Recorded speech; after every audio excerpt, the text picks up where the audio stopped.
The police did find one instance where this woman looked up at a camera and her face was so unsettling that they actually decided not to share the image with the public for an entire year. Shoppers inside of a massive Japanese superstore called Jusco were suddenly aware of a loud commotion. They found a thin young woman with a young baby strapped to her chest, grappling with an older man. Then the woman yelled out, "Thief!"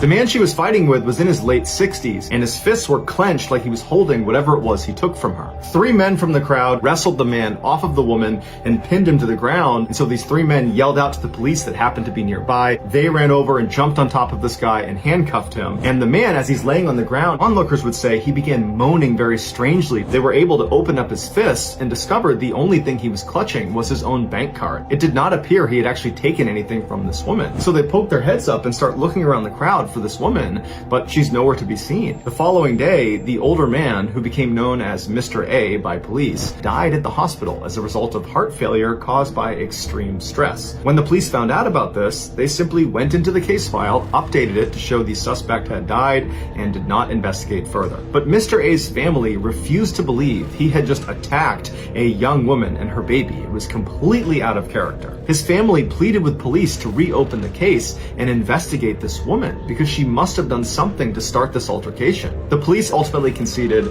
and said, okay, we'll check the CCTV camera footage at the Jusco to make sure we didn't miss anything. And what they discovered terrified them. A camera overlooking the ATM bank where this whole scuffle went down picked up this woman about 5 minutes before Mr. A walked into frame. She was standing in a corner just off to the side of the ATMs, and she did appear to have a 2-year-old or 1-year-old strapped to her chest, and she was just standing there motionless with her back to the corner looking down.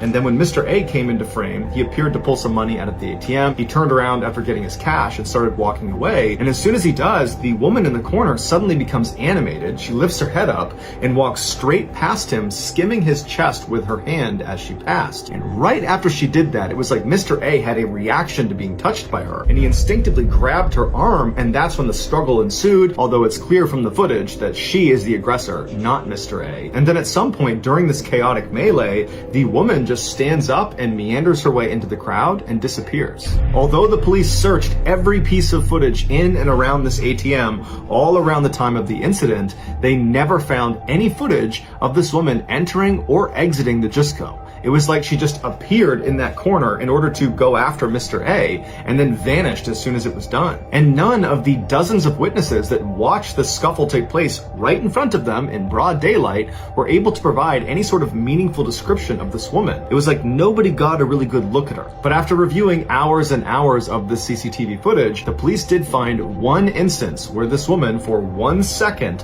looked up at a camera exposing her face. And her face was so unsettling to police that they actually decided not to share the image with the public for an entire year. They were scared that if people saw this image, it would scare them from ever going back to Jusco. This is the image of the woman.